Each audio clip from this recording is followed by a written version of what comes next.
Hello everyone, welcome to you all. तो आज हम डिस्कस करने वाले हैं डीसी जनरेटर के कुछ इंपॉर्टेंट एमसीक्यूज को। तो यदि आप चैनल पे नए हैं तो सब्सक्राइब जरूर कर लें ताकि इन फ्यूचर जितने भी नोटिफिकेशंस हैं वो इजीली आप तक पहुंच सके। तो चलिए फिर स्टार्ट करते हैं पहले क्वेश्चन से। हमारा क्वेश्चन है, हमें 250 वोल्ट 10 किलोवाट की separately excited DC generator given है और इसमें जो इंड्यूस्ड ईएमएफ है उसकी वैल्यू 255 वोल्ट है फुल लोड के केस में, और आर्मेचर ब्रश ड्रॉप हमारा 2 वोल्ट पर ब्रश है। तो रेजिस्टेंस बतानी है जनरेटर की at the load current of 40 ampere. तो सबसे पहले हमें क्या दिया है, हमें सेपरेटली एक्साइटेड जनरेटर दिया गया है। तो सेपरेटली एक्साइटेड केस हम करते क्या हैं, जो फील्ड वाइंडिंग है उसको हम अलग से सप्लाई देते हैं जिससे इसमें फील्ड करंट फ्लो होती है, और इसके साथ ही हम यहाँ पे आर्मेचर कनेक्ट करते हैं। और इसमें यदि हम देखें तो यहाँ पे कुछ लोड लगा होगा और इस लोड के अक्रॉस जो वोल्टेज है वो कितना है, 250 वोल्ट है और 10 किलोवाट इसकी रेटिंग है। तो फाइनली यहाँ से हम करंट यदि हम देखें, जो लोड करंट होगी आई एल का वैल्यू होगा I L that is equal to 10,000 upon 250। तो यहाँ से हम इसको काटेंगे तो यहाँ से आई एल का वैल्यू कितना आ गया, 40 एम्पियर आ गया। और आई एल हमें ऑलरेडी गिवन है, हालांकि ऑलरेडी हमें आई ए का वैल्यू 40 एम्पियर गिवन है, तो इतना करने की हमें नीड नहीं थी क्योंकि वैल्यू हमारे पास ऑलरेडी है। अब हम क्या करेंगे, हमें चाहिए क्या है, हमें यहाँ पे कैलकुलेट करना है रेजिस्टेंस, जनरेटर का रेजिस्टेंस यानी कि आर ए का वैल्यू हमें कैलकुलेट करना है, आर ए कितना होगा।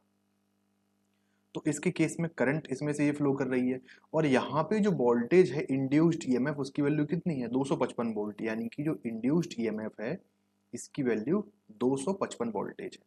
तो यहाँ से हम देखेंगे जो induced EMF that is equal to V plus I A into R A plus इसके साथ ही ब्रश ड्रॉप है ना, प्लस ब्रश ड्रॉप ये भी है ना। तो इसके साथ हम देखेंगे तो ई का वैल्यू हमें चाहिए है, वी का वैल्यू कितना है 250 वोल्ट है, plus I A into R A, तो आई ए का वैल्यू 40 है, आर ए में कैलकुलेट करना है, प्लस ब्रश ड्रॉप की बात करें तो दो वोल्टेज का जो ब्रश ड्रॉप हमें प्रत्येक ब्रश के अक्रॉस देखने को मिलता है, तो 2 इंटू 2 हमारा ये हो जाएगा यहाँ पे। तो जो ई है इसकी वैल्यू हमारे पास कितनी है, 255 है, ई का वैल्यू कितना है 255 है, तो इसका वैल्यू कितना हो जाएगा 250 ये हो जाएगा, प्लस 4 ये हो जाएगा। तो फाइनली यहाँ पे 254 हमें देखने को मिल जाएगा, कितना आ जाएगा यहाँ पे 254 प्लस 40 इंटू आर ए। यदि इसको हम दूसरी साइड ले जाएंगे तो 1 बचेगा यहाँ पे, और that is equal to 40 into R A. तो आर ए का वैल्यू यहाँ से कितना आ जाएगा 1/40 आ जाएगा, 1/40 आ जाएगा। यहाँ पे क्या है, सब मिली ओम में है, तो ऊपर हम क्या करेंगे R A that is equal to 1 की जगह हम 1000 लिख लेंगे तो ये मिली में आ जाएगा, मिली ओम में आ जाएगा, अपॉन 40 ये हो गया। तो फाइनली यहाँ पे कितना आ गया 25 मिली ओम। जो आर्मेचर रेजिस्टेंस है या फिर जनरेटर की जो रेजिस्टेंस उसकी वैल्यू कितनी आ गई है 25 milli ohm. That is option A will be the right answer. अगला क्वेश्चन है, हमें बताया गया है कि 200 वोल्ट का संट जनरेटर है जो लाइन करंट कितनी डिलीवर कर रहा है 20 एम्पियर। यदि इसकी आर्मेचर रेजिस्टेंस 1 ओम हो और फील्ड रेजिस्टेंस 100 ओम हो तो इसकी इफिशियंसी कितनी होगी। तो फाइनली यहाँ पे क्या हमें गिवन है, संट जनरेटर गिवन है, कुछ इस तरीके संट जनरेटर का सर्किट हमने अरेंज कर लिया, और इसमें हमें क्या गिवन है, इसमें गिवन है हमें 200 वोल्ट ये डिलीवर कर रहा है, यानी कि कुछ यहाँ पे लोड लगा होगा और लोड के अक्रॉस जो पोटेंशियल है वो कितना है, दैट इज 200 वोल्ट, और लाइन करंट आई एल का वैल्यू कितना है, दैट इज 20 एम्पियर है ना। और जो आर्मेचर रेजिस्टेंस है, आर्मेचर रेजिस्टेंस की जो वैल्यू है वो 1 ओम है, और फील्ड रेजिस्टेंस की वैल्यू कितनी है 100 ओम है। तो 200 वोल्ट ये है, 100 ओम ये है, तो आई एस एच का वैल्यू यानी कि संट फील्ड की जो करंट होगी उसमें जो वैल्यू होगी करंट की वो कितनी हो जाएगी 2 एम्पियर हो जाएगी। कैसे, 200 को डिवाइड कर देंगे 100 से, तो कितना बचेगा 2 एम्पियर का करंट हमें आई एस एच के रूप में देखने को मिलेगा। और आर्मेचर करंट आई ए की हम बात करें तो ये दोनों करंट आपस में जुड़ जाएंगे, तो 20 और 2 that is equal to 22 ampere, 22 ampere हमारा यहाँ पे देखने को मिल जाता है ना। तो यदि हम बात करें यहाँ पे Eg की, जनरेटेड वोल्टेज कितना होगा, तो Eg that is equal to V plus I A into R A. तो Eg हमें कैलकुलेट करना है, Eg that is equal to V का वैल्यू कितना है 200, आई ए का वैल्यू कितना है 22 और आर ए का वैल्यू कितना है 1 है। तो जो जनरेटेड वोल्टेज है ये कितना आ गया 222 वोल्ट आ गया, यानी कि 222 वोल्ट। अब हमें चाहिए क्या, हमें एफिशिएंसी चाहिए है। एफिशिएंसी कितनी होगी हमें ये बताना है, एफिशिएंसी कितनी होगी ये बताना है। Efficiency that is output upon input, और आउटपुट कैसा होगा, electrical output upon mechanical input. Mechanical input यानी कि हम साफ्ट को रोटेट कर रहे हैं प्राइम मूवर से, तो मैकेनिकल इनपुट हो गया। और इलेक्ट्रिकल आउटपुट हम सप्लाई कर रहे हैं किसी भी लोड के लिए, तो वो हमारा आउटपुट हो गया, है ना, जनरेटर के लिए। तो इफिशियंसी का फॉर्मूला ये हो गया। अब इलेक्ट्रिकल आउटपुट तो फाइनली हमें टर्मिनल के अक्रॉस मिलेगा, तो हम मल्टीप्लाई कर दें किससे, V इंटू आई से, है ना, V इंटू आई से मल्टीप्लाई हो जाएगा, यानी कि VL और IL भी हम इसको बोल सकते हैं, लोड वोल्टेज और लोड करंट। तो ये इलेक्ट्रिकल आउटपुट हो जाएगा। लेकिन यदि हम EG और IA का मल्टीप्लाई करें, EG IA का मल्टीप्लाई करेंगे, तो इन दोनों का प्रोडक्ट इक्विवेलेंट मैकेनिकल पावर के बराबर होगा। तो इस तरीके से इसको हम करेंगे, तो इसका वैल्यू कितना आ जाएगा, VL का वैल्यू कितना है 200, IL का वैल्यू कितना है 20 अपॉन EG का वैल्यू कितना है 222, ऐसे करके। और जो EG का वैल्यू है और उसके साथ IA का वैल्यू कितना है 22 है, कुछ इस तरीके से। तो इसको हम देखो, इसमें क्या है, पूरी ओवरऑल वैल्यू इसने लिखी है, तो हम काटेंगे नहीं। तो 2 दूनी 4, 4000 ऊपर ये हो गया, 22 दूना 44, 22 दूनी 44 और 4 48, और 22 दूनी 44 और 4 48। तो जो इफिशियंसी की वैल्यू है वो कितनी आ गई है 4000 अपॉन 4884। तो option C will be the right answer, option C हमारा सही आंसर हो गया। अगला क्वेश्चन है, एक शंट जनरेटर है जो डिलीवर कर रहा है 100 एम्पियर करंट को 200 वोल्ट पर, है ना। तो कुछ इस तरीके से सेम अरेंजमेंट है, ये हमारा शंट जनरेटर हो गया कुछ इस तरीके से। और ये क्या कर रहा है, डिलीवर कितना कर रहा है, ये लोड हो गया हमारा, ये डिलीवर कर रहा है 100 एम्पियर को, है ना। 100 एम्पियर क्या हो गया, ये लोड करंट हो गया। और इसके अक्रॉस लोड वोल्टेज कितना है 200 वोल्ट है। तो हमें बताना है जनरेटेड वोल्टेज, ई की वैल्यू हमें, EG की वैल्यू हमें कैलकुलेट करनी है। शंट फील्ड रेजिस्टेंस कितनी है 50 ओम है, और आर्मेचर रेजिस्टेंस कितनी है 0.1 ओम है। तो देखो 200 वोल्ट ये है, 50 ओम ये है, तो यहाँ पे हम क्या करेंगे, ISH की वैल्यू कितनी निकल के आएगी, 200 से डिवाइड करेंगे 50 को, तो ISH का वैल्यू 4 एम्पियर हमें देखने को मिल जाता है। तो यहाँ पे जो आर्मेचर करंट की वैल्यू होगी, आर्मेचर करंट कितनी होगी, ISH प्लस IL, यानी कि 104 एम्पियर। IA का वैल्यू कितना है 104 एम्पियर, तो IA कितना आ गया 104 एम्पियर आ गया। इसके साथ ही हमें EG का वैल्यू कैलकुलेट करके दिखाना है, तो EG that is equal to V plus I A into R A, है ना। ब्रश ड्रॉप की तो बात ही नहीं करेगी, तो हम वो कंसिडर नहीं करेंगे यहाँ पे। तो EG that is equal to V का वैल्यू कितना है 200, IA का वैल्यू कितना है 104 और RA का वैल्यू कितना है 0.1। तो फाइनली हम यहाँ पे देखेंगे 200 प्लस 104 में 0.1 का मल्टीप्लाई करेंगे तो 10.4 आ जाएगा, that is 210.4 volt. Generated voltage या जनरेटेड EMF का वैल्यू कितना आ गया 210.4 volt, that is option D will be the right answer. अगला क्वेश्चन है, shunt generator are most suited for stable parallel operation because their voltage characteristic is, यानी कि shunt generator का हम ज्यादातर यूज किस लिए करते हैं, स्टेबल पैरेलल ऑपरेशन के लिए करते हैं, क्योंकि इनकी जो वोल्टेज कैरेक्टरिस्टिक होती है वो ड्रॉपिंग टाइप में होती है। कैसी होती है, ड्रॉपिंग, यानी कि अगर करंट हम इस एक्सिस पे ले लें और वोल्टेज हम इस एक्सिस पे ले लें, तो जो वोल्टेज है एक टाइम के बाद क्या है, यदि करंट बढ़ती तो वोल्टेज स्लाइटली ड्रॉप करने लग जाता है। यही ड्रॉपिंग कैरेक्टरिस्टिक होती है जो शंट जनरेटर में देखने के लिए हमें मिलती है। और यदि हम बात करें शंट जनरेटर की, शंट जनरेटर का यूज हम बेसिकली किस लिए करते हैं, बैटरी चार्जिंग के लिए करते हैं। किस लिए यूज करते हैं, बैटरी चार्जिंग के लिए यूज करते हैं, बैटरी चार्ज करने के लिए इसको यूज करते हैं। तो इसकी जो ड्रॉपिंग कैरेक्टरिस्टिक होती है, इसी के कारण हम इसको पैरेलल और स्टेबल ऑपरेशन के लिए यूज कर पाते हैं। अगला क्वेश्चन है, डीसी जनरेटर में which part will convert AC into DC। तो जनरेटर की बात है, जनरेटर के केस में क्या होता है, AC को हम DC में कन्वर्ट करते हैं, तो ये काम किसका होता है, कम्यूटेटर का होता है।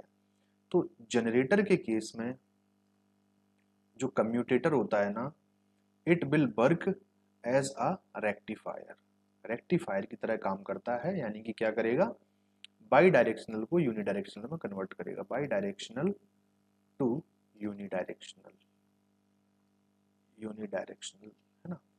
यदि हम मोटर की बात करें, मोटर की बात करें, तो जो कम्यूटेटर है इस केस में ये इन्वर्टर की तरह काम करेगा, that means unidirectional two by directional current, unidirectional two by directional current, by directional current, है ना। तो इस तरीके से हमें जो कम्यूटेटर का जो बिहेवियर है जनरेटर और मोटर में डिफरेंट डिफरेंट तरीके से देखने को मिलता है।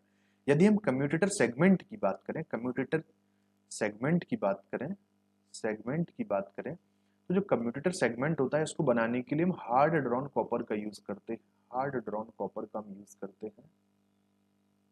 और कम्यूटेटर सेगमेंट को हम स्प्लिट रिंग भी कहते हैं, क्योंकि इसको क्या होता है, इसमें जो रिंग होती है उसको स्प्लिट कर देते हैं, नहीं कि तोड़ देते हैं, टूटी हुई रिंग तोड़ देते हैं रिंग को आपस में बीच बीच में करके।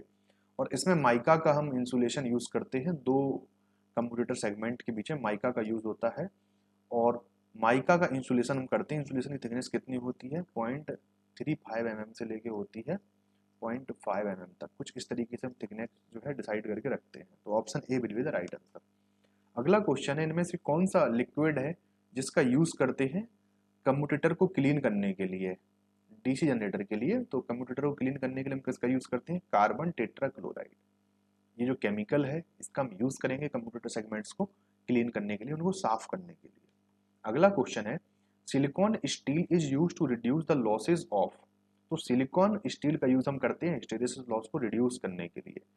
बेसिकली होता क्या है, सिलिकॉन स्टील में हम क्या करते हैं, इसमें हम सिलिकॉन कंटेंट ऐड करते हैं, silicon content that is about 0.5 से लेके 4.5% तक का इसमें इसकी वैल्यू हो सकती है। सिलिकॉन स्टील से बेसिकली होता क्या है, सिलिकॉन इसकी हार्डनेस को बढ़ा देता है, हार्डनेस को बढ़ा देता है, मैग्नेटिक प्रॉपर्टी को इम्प्रूव कर देता है, मैग्नेटिक प्रॉपर्टी को क्या कर देता है, इम्प्रूव कर देता है। इससे क्या है, हिस्टेरेसिस लॉस कम होता है। और सिलिकॉन कंटेंट के साथ रेजिस्टिविटी जो मटेरियल की होती है ये बढ़ जाती है, रेजिस्टिविटी क्या करती है, बढ़ जाती है। और रेजिस्टिविटी के बढ़ने से जो एडी करंट लॉस होता है ना, that is V square, V कौन सा है, जनरेटेड वोल्टेज है, या इसको हम ईएमएफ भी बोल सकते हैं, जो सर्कुलेटिंग करंट के कारण हमें देखने को मिलता है, वी स्क्वायर अपॉन आर। तो रेजिस्टिविटी जब बढ़ जाएगी तो आर का वैल्यू बढ़ेगा, तो एडी करंट पावर लॉस कम हो जाता है। यानी कि सिलिकॉन स्टील के दो फायदे हैं, एडी करंट लॉस को भी कम करता है और हिस्टेरेसिस लॉस को भी कम करता है। लेकिन इसका जो प्राइमरली यूज है सिलिकॉन स्टील का, वो हिस्टेरेसिस लॉस को कम करना है, इसलिए हमने ऑप्शन सी को सिलेक्ट किया हुआ है।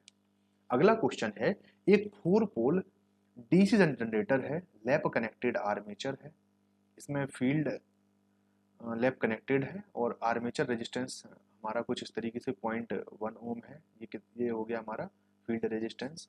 इसके साथ ही जनरेटर सप्लाई कर रहा है 60 यानी कि 60 लैंप्स को सप्लाई कर रहा है, वो 100 वोल्ट और 40 वॉट की लैंप है, और हमें आर्मेचर करंट को बताना है। तो देखो सिंपली हमें क्या करना है, हमें डीसी जनरेटर को देखना है, ये हमारी संट फील्ड हो गई है।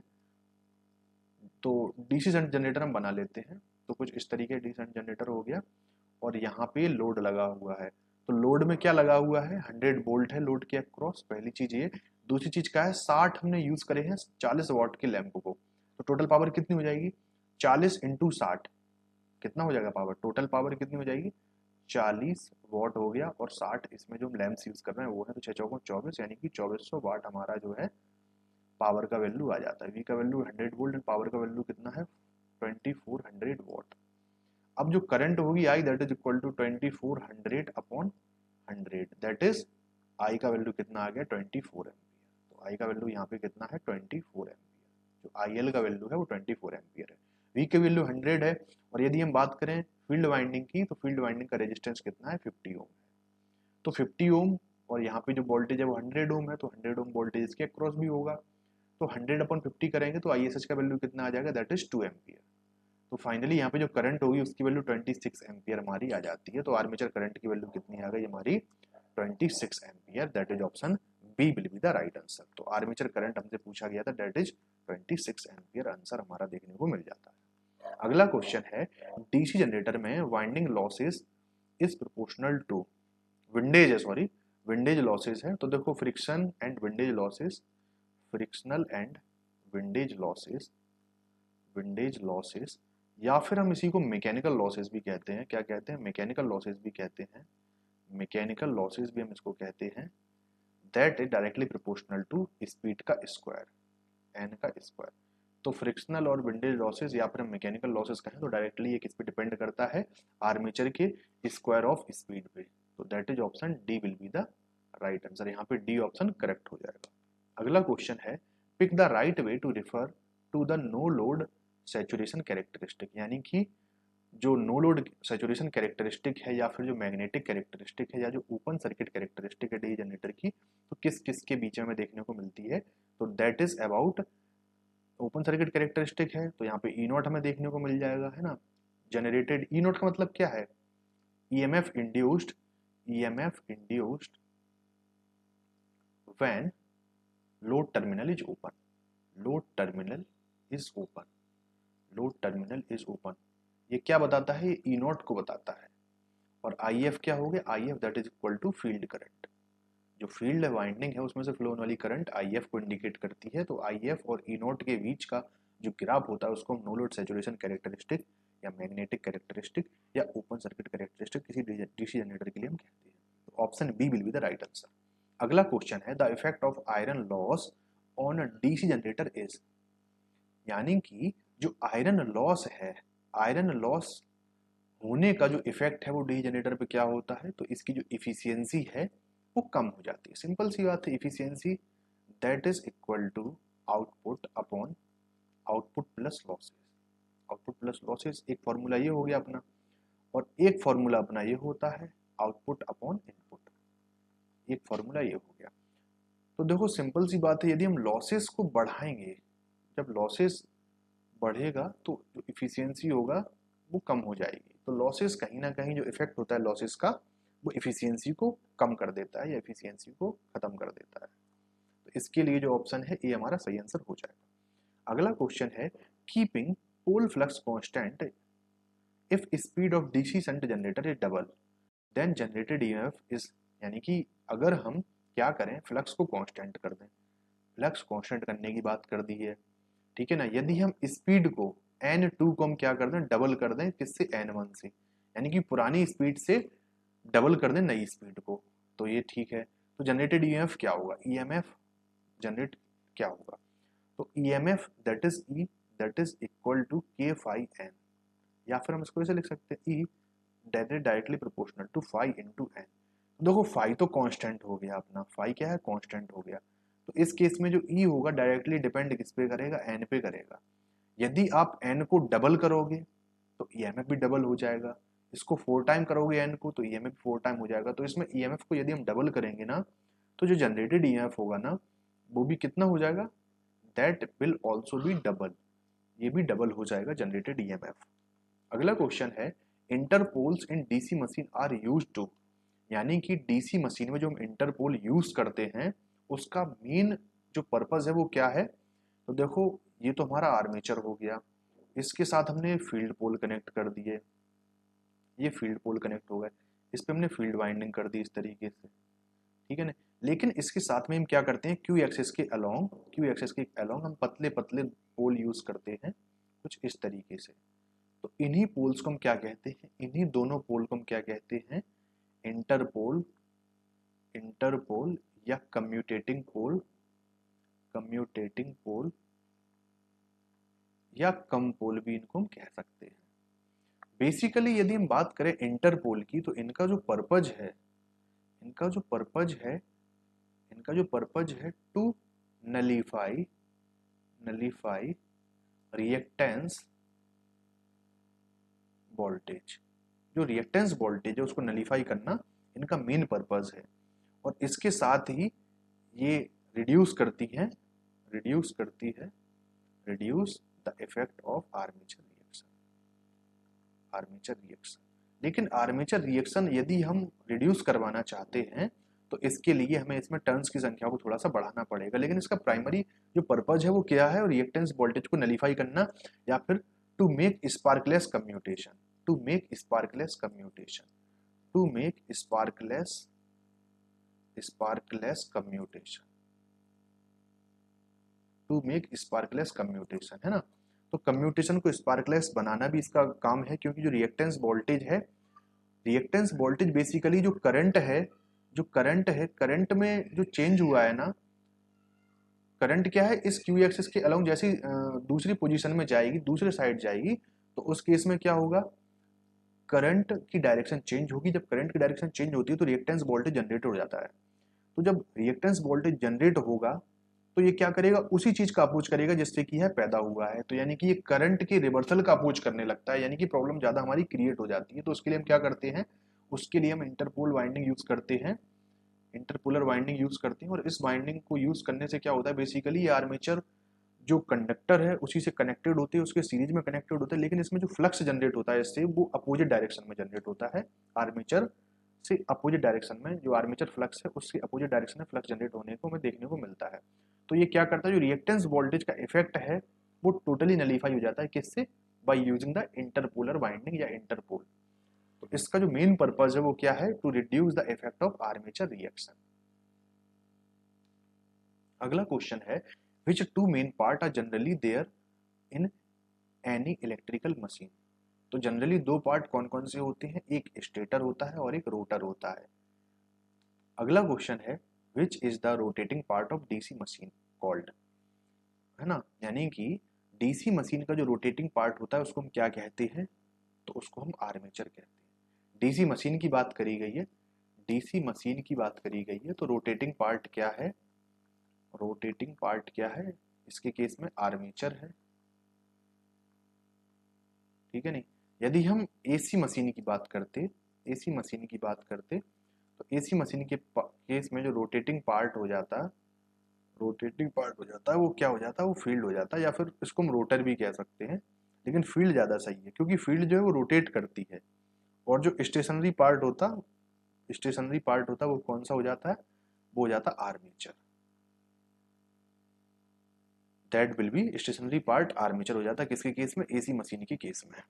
और डीसी मशीन के केस में जो स्टेशनरी रहेगा, स्टेशनरी रहेगा डीसी मशीन के केस में, that is field winding, that is field. तो जस्ट उल्टा करना है दोनों के केस में। अगला क्वेश्चन है, what is the commutator used for.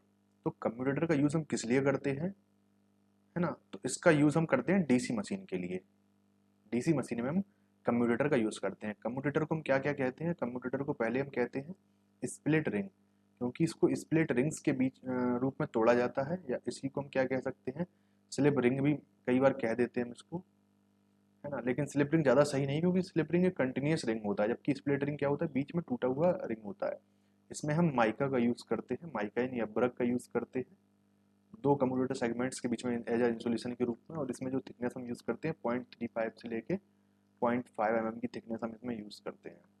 और कम्यूटेटर सेगमेंट्स क्या होते हैं, कम्यूटेटर सेगमेंट आर्मेचर जो कॉइल्स होती हैं, जो कंडक्टर होते हैं उनके साथ सीरीज में कनेक्टेड होते हैं। कम्यूटेटर जो सेगमेंट्स हैं ये किस में होते हैं, ये आर्मेचर के साथ, आर्मेचर कंडक्टर के साथ सीरीज में कनेक्टेड होते हैं, आर्मेचर कंडक्टर के साथ सीरीज में कनेक्ट होते हैं, सीरीज में कनेक्ट होते हैं।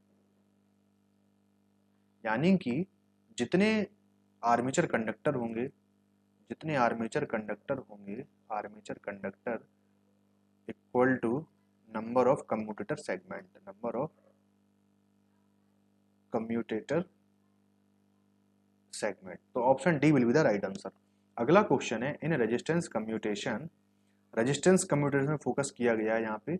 और रेजिस्टेंस कम्यूटेशन हम क्या यूज करते हैं, हम कार्बन ब्रश यूज करते हैं, कार्बन ब्रश यूज करते हैं और हाई कार्बन ब्रश यूज करते हैं। तो in resistance commutation low copper brushes are comparatively replaced by high carbon, high carbon. तो लो और हाई यहाँ पे हो जाएगा, क्योंकि जो कॉपर ब्रशेज हम यूज करते हैं वो लो कॉपर के होते हैं, यानी कि हाई कॉपर का हम इसमें यूज नहीं करते। हार्ड ड्रॉन कॉपर का हम कम्यूटेटर सेगमेंट्स यूज करते हैं, कम्यूटेटर सेगमेंट यूज करते हैं किसका, हार्ड ड्रॉन कॉपर का, है ना। तो इसके लिए जो ऑप्शन बी है that will be the right answer. अगला क्वेश्चन है, in which type of DC machine pole is residual magnetism necessary. तो बिल्कुल जो संट जनरेटर है, संट जनरेटर के केस में क्या होता है, वोल्टेज बिल्डअप जो फेनोमेना है वो देखने को मिलता है, फेनोमेना जो है वो देखने को मिलता है, और इसके लिए जो रेसिडुअल मैग्नेटिज्म है ये बहुत नेसेसरी होता है, तो इसीलिए शंट जनरेटर इसमें सही आंसर हो जाएगा। अगला क्वेश्चन है, to save energy during braking which type of braking is used, that is regenerative braking, that is regenerative braking. तो इस ब्रेकिंग में होता क्या है, जब हम ब्रेकिंग इसको अप्लाई करते हैं तो ये सप्लाई लेने की वजह सप्लाई देना स्टार्ट कर देते हैं ना, सप्लाई ये क्या करता है, देना स्टार्ट कर देता है मेन लाइन में, तो इसलिए रिजनरेटिव ब्रेकिंग जो है वो यूज करी जाती है एनर्जी को सेव करने में। क्यों? क्योंकि इसमें एनर्जी का जनरेशन वापस हम कर पा रहे हैं, एनर्जी को वापस हम सप्लाई में भेज पा रहे हैं इसलिए। अगला क्वेश्चन है, what is the effect of the total flux reduction by the armature reaction called. तो अगर फ्लक्स रिड्यूस कर रहा है इसका मतलब क्या है, डिमैग्नेटाइजिंग इफेक्ट है। दो तरीके के इफेक्ट होते हैं, एक डिमैग्नेटाइजिंग इफेक्ट होता है, डिमैग्नेटाइजिंग इफेक्ट होता है, और एक होता है क्रॉस मैग्नेटाइजिंग इफेक्ट, एक होता है क्रॉस मैग्नेटाइजिंग इफेक्ट। और क्रॉस मैग्नेटाइजिंग इफेक्ट जो होता है ये डी एक्सिस के अलोंग होता है और ये क्यू एक्सिस के अलोंग होता है, डायरेक्ट एक्सिस और क्वाड्रेचर एक्सिस के अलोंग, ठीक है ना। तो option B will be the right answer. अगला क्वेश्चन है, एक 4 पोल डीसी जनरेटर है, लैप बाउंड इसको यूज किया गया है, आर्मेचर स्लॉट हमारे पास कितने हैं, 50 हैं, और प्रत्येक स्लॉट में हमने 16 कंडक्टर यूज करे हुए हैं, और फ्लक्स पर पोल हमारे कितना है, 30 मिलीवेबर है। Determine the speed at which the machine must be driven to generate an EMF 240 volt. तो हमें आरपीएम कैलकुलेट करना है, तो देखो बेसिकली पहले हम जेड कैलकुलेट कर लेते हैं। तो स्लॉट कितने हैं, 50 है, और कंडक्टर कितने हैं स्लॉट में, 16 है, तो 16 पंचे 80, 16 पंचे 80, तो 800 हमारा नंबर ऑफ कंडक्टर यहाँ पे निकल के जाते हैं। जनरेटेड ईएमएफ कितना है, 240 वोल्ट है, तो ई बराबर में, क्योंकि ये लैप बाउंड है तो ई बराबर में कितना होता है, 5ZNP अपॉन 60 इंटू ए। चूंकि लैप बाउंड है, लैप बाउंड है तो उसके इसमें क्या होगा, ए बराबर में पी हो जाएगा, तो पी से ए कैंसिल हो जाएगा, तो E that is equal to 30 milliweber, 30 into 10 power -3 into number of conductor कितने हैं, 800 हो गए, और स्पीड हमें चाहिए है, कैलकुलेट करनी है, अपॉन यहाँ पे 60 बचेगा, और यहाँ पे ई की जगह हम कितना लिख देंगे, यहाँ पे जो ई है, ई की जगह हम कितना लिख देंगे, 240 वोल्ट, 240 वोल्ट हमारा ये आ गया है ना। तो अब हम क्या करेंगे, इसको काट देंगे, तो 30 दूना 60 हो गया, दो ये हो गया, तो 400 यहाँ पे बच रहा है हमारा, है ना, 400 हमारा, 30 दूनी 60 ये हो गया, और आधा ये बचा, यानी कि 400 ये बच गया यहाँ पे। तो यहाँ पे पॉइंट 10⁻³ से मल्टीप्लाई करेंगे तो 0.4 बचेगा, यानी कि 240 अपॉन 0.4, तो 4 ये है, पॉइंट हटाएंगे तो ऊपर एक जीरो बढ़ जाएगा, that is equal to N, तो 4 6 24, तो 600 that is equal to N. तो जो एन का वैल्यू है वो कितना आ गया, 600 हमें देखने को मिल जाता है, 600 RPM, that is option B will be the right one.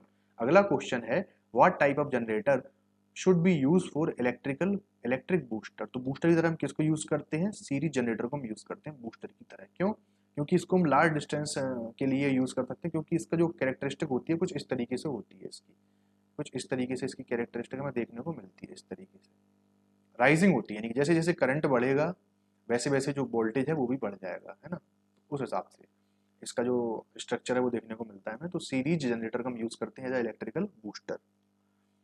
In series motor the load current IL is, तो IL that is the load current IL is, तो IA बराबर में ISC के बराबर होती है ना। लोड करंट कितनी होती है, IL that is equal to IA that is equal to ISC। क्यों? क्योंकि जो सीरीज मोटर होती है कुछ इस तरीके से होती है, इसमें सीरीज वाइंडिंग कुछ इस तरीके से होती है, तो यहाँ पे IA करंट आर्मेचर से निकली और यहाँ से निकलेगी ISC, और वहीं मान के जो जनरेटर है तो यहाँ लोड लगा होगा तो IL ये हो गई, तो जो IA है that is equal to ISC that is equal to IL, तो option A will be the right answer. अगला क्वेश्चन है, the EMF produced in a direct current generator is proportional to, यानी कि जो EMF प्रोड्यूस हुआ है DC generator में वो किसके डायरेक्टली प्रोपोर्शनल, तो EMF that is directly proportional to N into 5 that is number of turns and flux per pole, तो पोल फ्लक्स हो गया, that will be the right answer, है ना। तो ऑप्शन बी हमारा करेक्ट आंसर हो जाएगा। अगला क्वेश्चन है हमारा, the primary reason for providing compensating winding to a DC generator is, तो जो प्राइमरी पर्पज होता है जो कंपनसेटिंग वाइंडिंग हम प्रोवाइड करते हैं कुछ इस तरीके से, ये आर्मेचर हो गया हमारा, और ये हमारा मेन फील्ड पोल हो गया। तो जो हम कंपनसेटिंग वाइंडिंग पुट करते हैं वो हम इन्हीं पोल फेस में पुट करते हैं, या पोल शू बोल सकते हैं। तो इनमें हम जब कंपनसेटिंग वाइंडिंग को जब हम पुट करेंगे तो कंपनसेटिंग वाइंडिंग किसको न्यूट्रलाइज करेगी? It always neutralize the cross magnetizing flux. ये न्यूट्रल किसको करती है? तो क्रॉस मैग्नेटाइजिंग फ्लक्स। इसको न्यूट्रलाइज करने के लिए हम क्या करते हैं? हम कंपनसेटिंग वाइंडिंग का यूज करते हैं। और यहाँ पे जो हम यूज करते हैं ना इंटरपोल का, तो इनका यूज बेसिकली किस लिए हो जाता है? डिमैग्नेटाइजिंग फ्लक्स को जो है न्यूट्रलाइज करने के लिए। तो ऑप्शन ए यहाँ पे सही आंसर हमारा हो जाएगा, दैट इज ऑप्शन ए। तो फ्रेंड्स, यदि आप चैनल पे नए हैं सब्सक्राइब जरूर कर लें, ताकि इन फ्यूचर जितने भी इंपॉर्टेंट नोटिफिकेशन है वो आप तक इजिली पहुंच सके। Thanks for watching and God bless you all.